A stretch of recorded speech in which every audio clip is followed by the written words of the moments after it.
नमस्कार, मी प्रीती. आवाज इंडिया गणपती पॉडकास्टमध्ये आपल्या सगळ्यांचं स्वागत आहे. या कार्यक्रमात आपण मुंबईतील वेगवेगळ्या गणेश मंडळांची ओळख करणार आहोत. तर आज आपल्यासोबत आहेत मुंबईतील प्रसिद्ध असलेल्या नवसाच्या अंधेरीच्या राजाचे सेक्रेटरी विजय सावंत यांना. तर सर, आमच्या शोमध्ये स्वागत आहे. नमस्कार. तर सर, माझा सुरुवातीलाच प्रश्न असा असेल की ह्या गणेश मंडळाची सुरुवात कशी झाली? या गणेशोत्सव मंडळाची सुरुवात आमचं आझादनगर क्रमांक 2 जे आहे अंधेरी मधलं, ही आमची कामगार वस्ती आहे. इथे गोल्डन टेबेको कंपनी म्हणजे जी सिगारेट बनवणारी कंपनी त्याच्या 3 इमारती पहिल्या बनवल्या गेल्या. मग तिकडे तिकडे राहण्यासाठी त्या कंपनीत काम करणारे सगळे कामगार लोकं आले. त्या कामगार त्या सगळ्या ठिकाणून वेगवेगळ्या ठिकाणाहून आले होते. मग त्यांना एकत्र यायचं तर कसं काय सुरुवात कुठून करायची एकत्र येण्यासाठी? तर गणपती गणेशोत्सवापासनं त्यांना कानी सुरुवात केली आणि म्हणलं आपण ह्या गणेशोत्सव साजरा करूया. म्हणजे सगळे आपण एकत्र येऊ आणि कळतील आपल्या लोकं आपण एकमेक आणि मग त्यांनी आपल्या मालकांना सांगितलं जीटीसीच्या, की आम्ही असा-असा हा उत्सव साजरा करायचा निर्णय घेतला. तर त्याच्या मालकांनी पण त्यांना सपोर्ट केला, की मला मला काही लागेल त्या सगळ्या गोष्टींची मदत मी करायला तयार, तुम्ही गणेशोत्सव साजरा करा. आणि 1966 साली हा सुरुवात झाली याची उत्सवाला. तर गणेश जी की मूर्ति की खासियत क्या है इस गणेश और जी किस तरह की बनाई जाती है? ये गणेश जी मूर्ति की खासियत ऐसी है कि ये 9 फीट की मूर्ति है और वैसे ही हमने साँचा बनाया हुआ है मूर्ति का। वैसे के वैसे हमने उस मूर्ति की हर साल एक ही जैसी होती है, उसको अलग-अलग नहीं होती है और उस चीज़ का हमने टीएम भी किया है। एक ही जैसी रहती है और उसको तो उसके ऊपर फिर 2.5 किलो का सोने का मुकुट हीरे जड़ित मुकुट है। उसका उनका जो छत्र है वो चांदी का है। ऐसे ओके। सब बात है। सर, इस मूर्ति के समय जो मूर्ति बनाई जाती है तब उसकी कुछ यादें, कुछ खास यादें हैं आपके पास? हाँ, ख़ास यादें ऐसे कि पहले कैसे था, थोड़ा एक ज़माना था, उस टाइम पे मोती की मूर्तियाँ बनाई जाती थी, काँच की मूर्तियाँ बनाई जाती थी। ऐसे वह हमने उस टाइम पे बनाए हुए, उसके बीच में एक टाइम था, 20-25 साल पहले, तो उसमें हमने वैसे बनाई है। हम लोग अष्टविनायक गणपति बनाया था, तो उसमें अष्टविनायक की छोटी-छोटी मूर्तियाँ और एक बड़ी मूर्ति, एक 20 फुट की, 18 फीट की बनाई थी। उस टाइम की वो भी एक ख़ासियत है। उसके बाद में अ, अष्ट हमने एक अष्टविनायक जो पालिका गणपति है उसका रेप्लिका तैयार की थी और हमने उस बार सिर्फ चेंज की थी मूर्ति को और जैसे पालिका गणपति है बल्लाळेश्वर, उनके जैसी वो बैठी मूर्ति बनाई थी और उस साल बाढ़ आई थी। 92 की बात है ये, 92 की। और उस बाढ़ में हमारा स्टेज जब भी बहुत नीचे था, वो पानी भर गया पूरा और अंदर तक। लेकिन गणपति की जो मूर्ति थी, उनके वो पानी बोला अभी ये पूरा पानी के अंदर चली जाएगी। लेकिन उनके वो जो सोंड होती है गणपति जी की, उनके वहाँ तक आके वो पानी, बारिश रुक गई और पूरा रुक गया। और ऐसी ही उसकी एक ये भी खासियत है, जब भी लोगों को उसका ज़्यादा ये हुआ और पूरा मुंबई में ऐसी तो पहले से उनकी खासियत है अंधेरी के राजा की, क्योंकि कामगार बस्ती होने से वहाँ पे और भी स्पेशल स्टील है, मेटल बॉक्स है, ये कंपनी के भी लोग रहते हैं। तो तर सर, गणपती एकदा मंडळात विराजमान झाल्यावरती लोकांची लाईन लागते, गर्दी वगैरे होते. तर याचं नियोजन वगैरे कसं करता? आमच्याकडे कार्यकर्ते आहेत. जवळ 500 कार्यकर्ते आमचे स्वतःचे आहेत, कॉलनीमधले आमच्या. त्यांनाच घेऊन आम्ही याचं नियोजन करतो. म्हणजे जी लाईन, जी माणसं, जे भक्तगण येतात जे दर्शनाला, त्यांच्यासाठी आम्ही पूर्ण क्यू व्यवस्थित बॅरिकेड बांधून त्यांना वरती अ, छत्र टाकून अशी आम्ही त्याच्यात त्यांना पाण्याची व्यवस्था, त्यांच्यासाठी काही अल्पाहार म्हणजे बिस्किट वगैरेची व्यवस्था. तसंच पूर्ण काळजी घेण्याच्यासाठी आपण एक नानावटी हॉस्पिटल आहे. त्याची एक त्यांची व्हॅन ही आपलं ॲम्ब्युलन्स जी कार्डियक व्हॅन त्याला बोलतात. ती कार्डियक व्हॅनमध्ये ते डॉक्टर, एक नर्स आणि एक बॉय अशी 3 टीम असते. आणि इतक्या गर्दीमध्ये कोणाला काही सफोकेशन झालं, काय झालं, तर लगेच आपली ती टीम हजर असते आणि त्यांना लगेच ट्रीटमेंट देण्यासाठी आपल्याकडे ती ॲम्ब्युलन्स आहेत, पण आपल्याकडे स्वतःही आपण जागा उपलब्ध करून दिलेली आहे त्यासाठी. सर, गणेश मंडळ म्हटलं की वर्गणी आलीच. मग ही वर्गणी तुम्ही कशा पद्धतीने गोळा करता? आम्ही वर्गणी गोळा करायला कुठे जात नाही. आमच्याकडे जी दानपेटी आहे, त्या दानपेटीत पैसे येतात आणि पुन्हा ॲडव्हर्टाइजमेंट आहे. आमच्याकडे चांगल्या मोठमोठ्या जिओ आहे, अडाणी आहे, फॉर्च्यून अशा काही आमच्याकडे ॲडव्हर्टाइजमेंटवाले आहेत आहेत, जे वर्षानुवर्ष आमच्याबरोबर एक चांगलं रिलेशन झाल्यामुळे त्यांना त्यांच्या कंटिन्यू असतात आणि पुन्हा रेडिओ चॅनल आहेत, त्यांच्याकडनं पण आम्हाला काही नसतं. कोणी असे आहेत जे स्पॉन्सर असतात. स्पॉन्सरच्या रूपाने असतात. कोणी म्हणजे आता समजा जो ट्रक आहे, आपला मूर्ती ज्या विसर्जनाच्या दिवशी जाणार आहे किंवा येणार आहे, त्यासाठी पण देणारे डोनर आहेत. आणि आमचं सगळी टीम ही जी आता डेकोरेशन जो पार्ट आहे, ह्या वर्षी फार मोठा आहे. आपण बनवतो तुम्ही नंतर सांगेन. त्यासाठी पण जो करणारी जे आहे आर्ट डायरेक्टर, ते पण आमच्या इन हाऊस आहेत. सगळी माणसं आमची इन हाऊस असल्यामुळे हे सगळं आम्हाला जे एखाद्याला ते लाख रुपयाला काम करतं, ते आम्हाला 50,000च्या आत होतं आमचं. For example. ओके. मग यावेळेस आपल्या गणेश मंडळाची थीम जी असेल ती कोणत्या आधारित आहे? कोणत्या संकल्पनेवर? नेहमी आमचं मंडळ अंधेरीचा राजा हे एक कुठलंतरी मंदिर किंवा एखादं पॅलेस असा घेऊनच आम्ही ती थीम नेहमी एक फिक्स आहे. 2 पॅलेस किंवा मंदिर. तर ह्या वर्षी आपण कष्टभंजन हनुमानजी मंदिर आहे, जे गुजरात राजकोटजवळ सालंगपूरमध्ये. त्याची आपण हुबेहूब प्रयत्न करतोय, त्याची रिप्लिका उभा करायची आणि सगळं फायबरमध्ये असतं. आम्ही सगळी फायबरमध्ये करतो. फायबरच्या व्यतिरिक्त पी-ओ-पी वापरत नाही. फक्त आमची मूर्ती जी आहे अंधेरीच्या राजाची, ती पी-ओ-पी, त्याला पर्याय नाही. कारण ते 9 फुटाचे एवढं विसर्जन आहे. तर तशीच्या तशी आपण उभे करण्याचा प्रयत्न केला आहे आणि परत तिथे जे हनुमानजीची मूर्ती आहे, ती जवळ 40-45 फुटाची आहे. आपण तशीच 32 फुटाची करतोय फायबरमध्ये आणि पूर्ण कॉलनीला आपण एक वेगळा फार एक दर्जेदार अशी लाइटिंग करणार आहोत. तर लोकांना ते फार तिथे येऊन ते बघायला म्हणजे आणि बघता दर्शन घ्यायला फार उत्सव ह्या वर्षी आमचं हिरक महोत्सवी वर्ष आहे. एक राहिलं तुम्हाला सांगायला, हिरक महोत्सवी वर्ष आहे म्हणजे डायमंड जुबली आहे. त्या ह्याने आम्ही जर फार मोठ्या प्रमाणात हे ठेवलेलं आहे. तर सर, तुम्ही म्हणताय की ह्यावेळेस तुमचं डायमंड जुबली वर्ष आहे. तर याचं नियोजन कशा पद्धतीने करणार आहात? ह्या वर्षी आम्हाला माहिती आहे की 60वा हिरक महोत्सव वर्ष आहे आणि ह्याचं फार माउथ पब्लिसिटी आणि आपल्या सोशल मीडियावर फार त्याची ॲडव्हर्टाइजमेंट झालेली आहे. ह्याचा आम्ही अंदाज घेऊन आम्ही ह्या वर्षी असंही आमच्या दरवर्षी आम्हाला जे फायर ब्रिगेड, फायर फायटिंग आणि जे डिपार्टमेंट आहे, पुन्हा पोलीस स्टेशनचं एक शिस्तबद्ध आणि एकदम सेफ्टी आणि जसे कॅमेरा म्हणजे स्वतःचे कॅमेरे हे 30 स्वतःचे कॅमेरे आहेत. त्याच्यामध्ये HD कॅमेरे असे सगळे आहेत. तर ह्या गर्दी होणाऱ्या ह्या अंदाजाने आम्ही ह्या सगळ्यांसाठी जिथून आम्ही 4 ठिकाणांना आमच्या इकडे गणपतीला एंट्री होते 4 गेटने. तर त्या 4ही गेटवरून आम्ही हे केलेले आहेत. कॅमेरे CCTV बसवले आहेत आणि आमचे कार्यकर्ते जी लाईन लागणार भरपूर मोठी लाईन लागते. जवळ लोकांना 1 2 तास 3 तास लागतात. त्यासाठी त्यांना त्या पाण्याची व्यवस्था, त्यांना चहा-पाणी किंवा मेडिकल आणि आमचे कार्यकर्ते हे तिथे उपस्थित असतात. आणि ह्या वेळेला आपण तुम्हाला सांगितलं मी ॲम्ब्युलन्स आणि या सगळ्या सुविधा त्यांच्यासाठी आहेत. त्यांच्यासाठी आम्ही जागा उपलब्ध करून ठेवली आहे. कोणाला काय अचानक सफोकेशन झालं एवढ्या गर्दीमध्ये, तर ते आहे.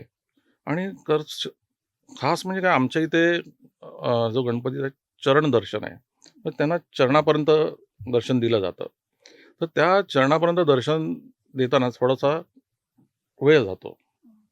लोकांना एवढी लांब असतात त्याच्यामुळे थोडीशी तो रांगेत एक 15-20 मिनिटाचा फरक हां, माझा पडतो. तोच प्रश्न असेल पुढचा, की भक्त खूप जण येतात, तर गर्दी वगैरे होत असेल, तर काही मेडिकल सुविधा वगैरे काही उपलब्ध आहे? मेडिकल सुविधा आपल्याकडे नानावटी हॉस्पिटल आणि स्वतःची आमची ॲम्ब्युलन्स आहे. स्वतःची आमचे नानावटी आपल्याला 15 दिवस हॉस्पिटल जे आहे, ते आपल्याला कार्डियक ॲम्ब्युलन्स देते. त्यामध्ये एक डॉक्टर असतात, एक नर्स असते आणि एक बॉय असतो.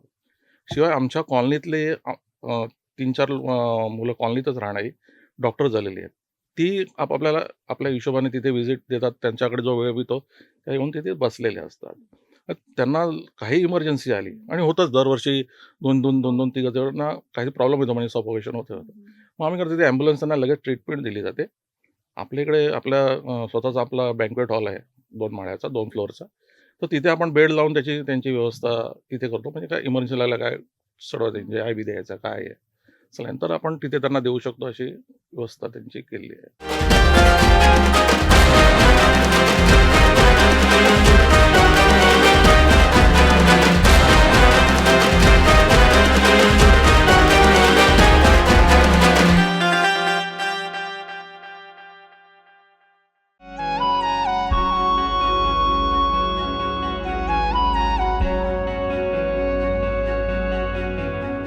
आवाज इंडिया,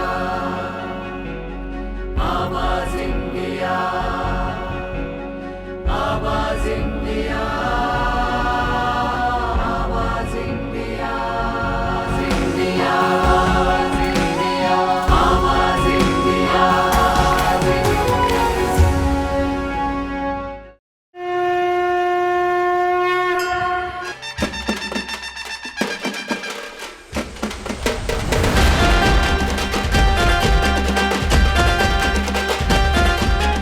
आवाज इंडिया मुंबई चैनल की ओर से गणपति बाप्पा मोरया। हर घर में जब बाप्पा विराजते हैं तो उनकी आराधना में बस एक ही भावना होती है, भक्ति, सौंदर्य और सेवा। इस वर्ष आइए अपनी भक्ति को महाराष्ट्र भर के साथ बांटे। आवाज इंडिया टीवी लाया है घर घर बाप्पा घर घर सजावट कॉन्टेस्ट। चाहे आपका घर हो या मोहल्ले का मंडल, अगर आपने बप्पा के लिए सजाए हैं कुछ खास तो बस उसका वीडियो हमें भेजिए। सर्वश्रेष्ठ सजावट करने वाले को मिलेगा आवाज इंडिया की तरफ से सम्मान और आकर्षक पुरस्कार। तो आज ही भेजिए अपने गणपति डेकोरेशन का वीडियो इस नंबर पर 8828809648 और साथ में अपना नाम, इलाका और मंडल का नाम भी जरूर लिखें। आपका वीडियो दिखेगा आवाज इंडिया मुंबई चैनल पर और हो सकता है अगला विजेता आप ही बने। सिर्फ यही नहीं, हम आपके प्यारे बप्पा के आगमन से लेकर विसर्जन तक की पूरी यात्रा को अपने आवाज इंडिया टीवी चैनल पर 24/7 दिखाएंगे। तो देर किस बात की है, गणेशोत्सव 2025 में बनिए मुंबई की भक्ति सजावट की पहचान। आवाज इंडिया मुंबई, आपकी आवाज आपके बप्पा के साथ।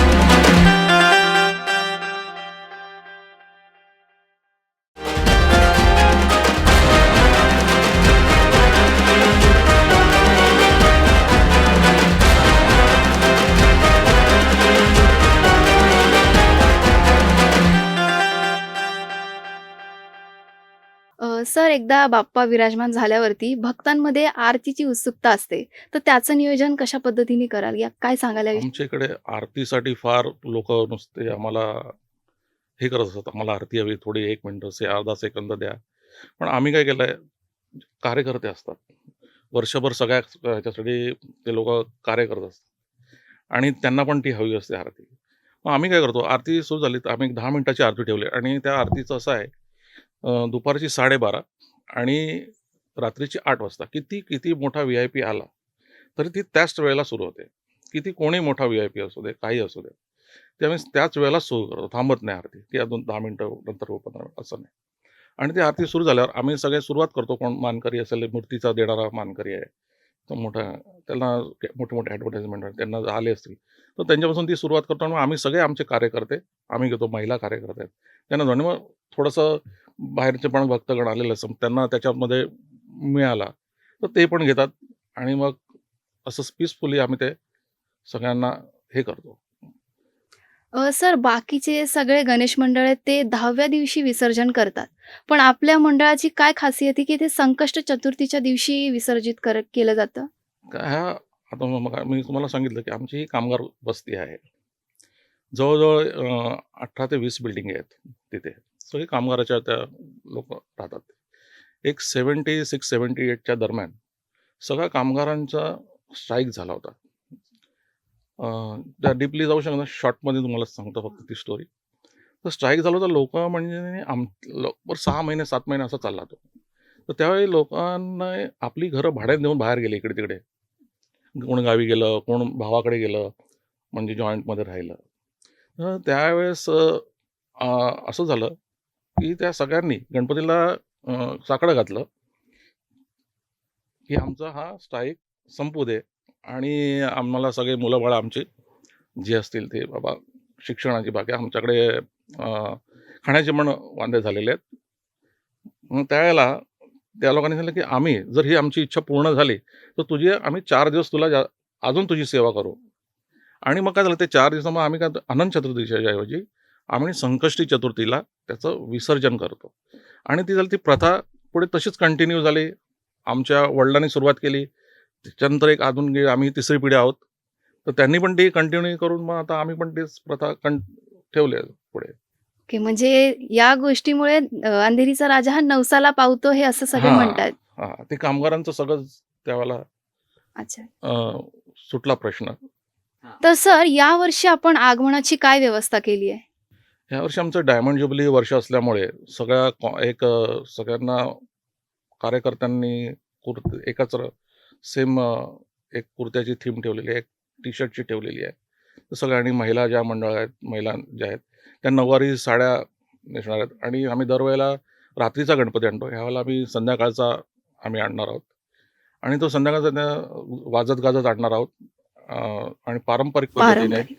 कुठलेही त्याच्यात डीजेचा प्रकार नाही किंवा असं नाही.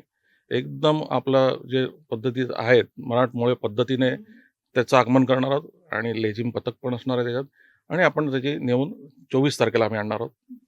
आणि त्याची स्थापना 27 तारखेला करणार आहे. ओके. सर विसर्जनाच्या वेळेस तुम्ही म्हणता की संकष्ट चतुर्थीला विसर्जित करतात. तर त्याचं नियोजन कशा पद्धतीने केलं जातं याविषयी काय सांगाल? विसर्जनाचं संकष्टीचं फार मोठं नियोजन आहे. फार मोठं आम्हाला असं आमच्या कमिशनरपर्यंत आम्हाला सगळ्या सूचना मीटिंग घेतात. ते आम्हाला सूचना बोलवतात आणि सूचना देतात, की एकच गणपती आणि पूर्ण अंधेरी विभागात आपला विदा देसाई रोड आहे, जे-पी रोड आहे, सिझर रोड आहे, एस-व्ही रोड आहे. ते परत जे-पी रोड मार्गे वर्सोवा जेट्टी पर्यंत विसर्जन होतं. फार मोठा तो पट्टा आहे.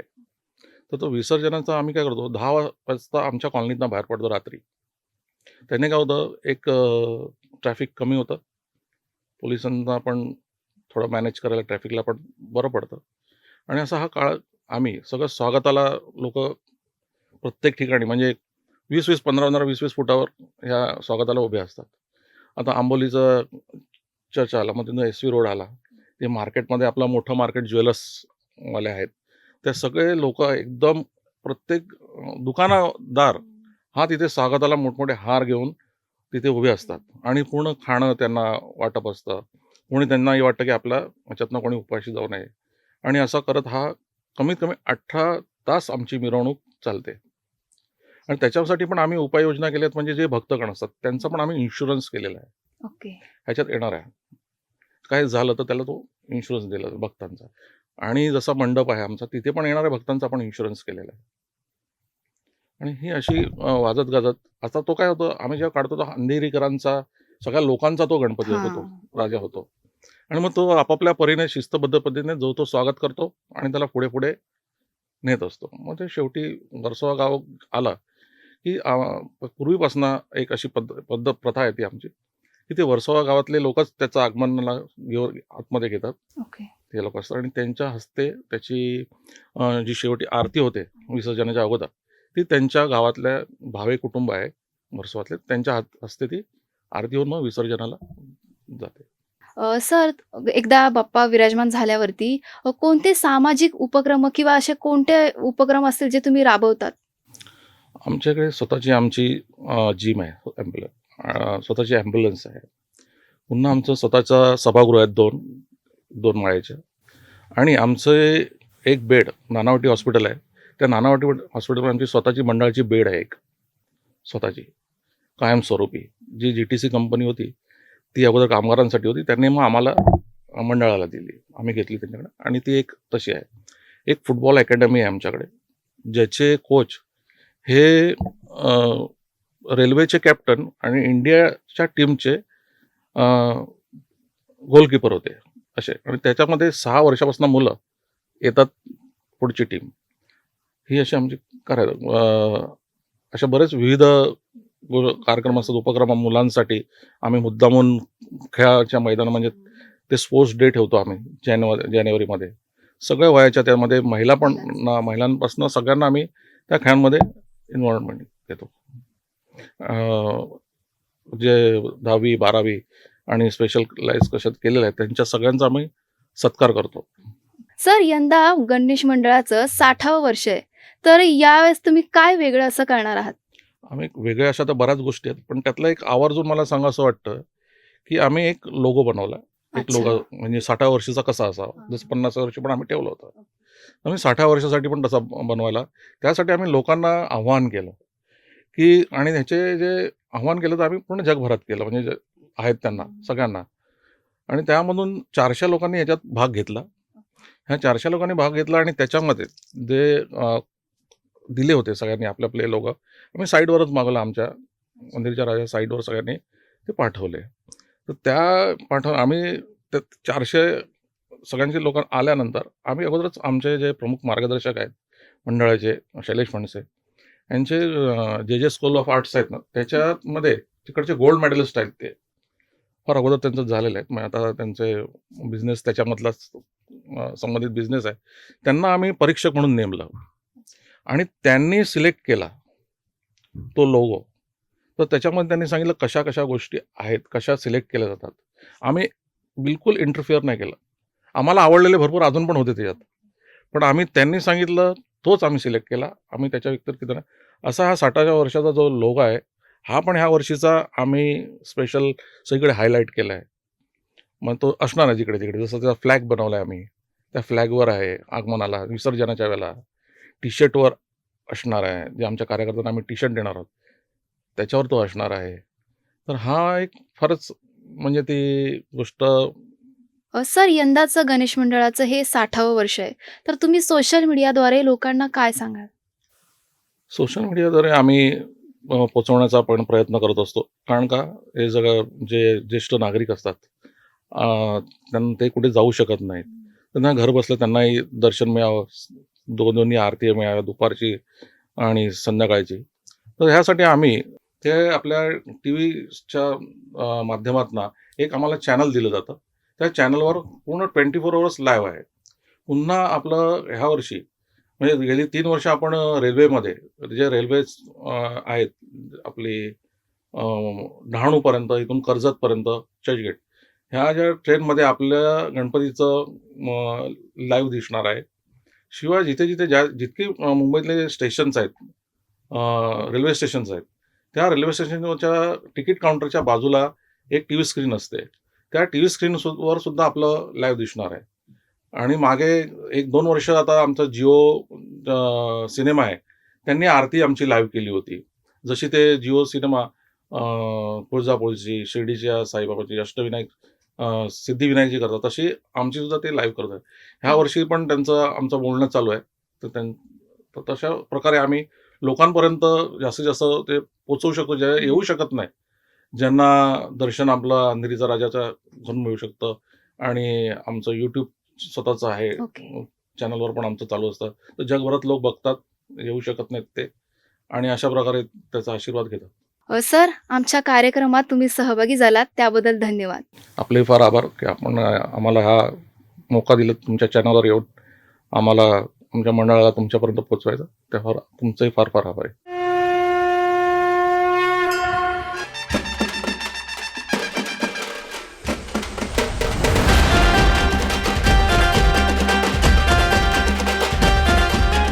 आवाज इंडिया मुंबई चैनल की ओर से गणपति बाप्पा मोरया। हर घर में जब बाप्पा विराजते हैं तो उनकी आराधना में बस एक ही भावना होती है, भक्ति, सौंदर्य और सेवा। इस वर्ष आइए अपनी भक्ति को महाराष्ट्र भर के साथ बांटे।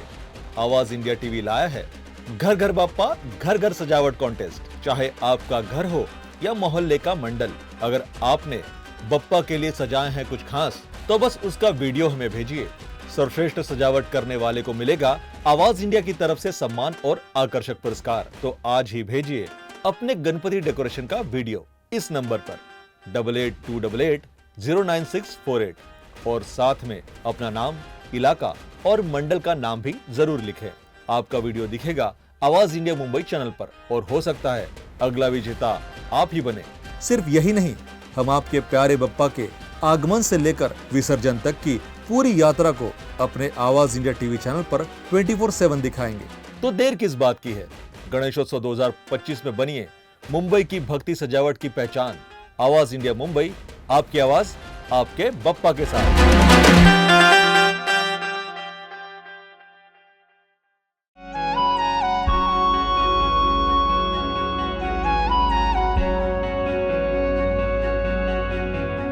आवाज इंडिया, आवाज इंडिया, आवाज इंडिया.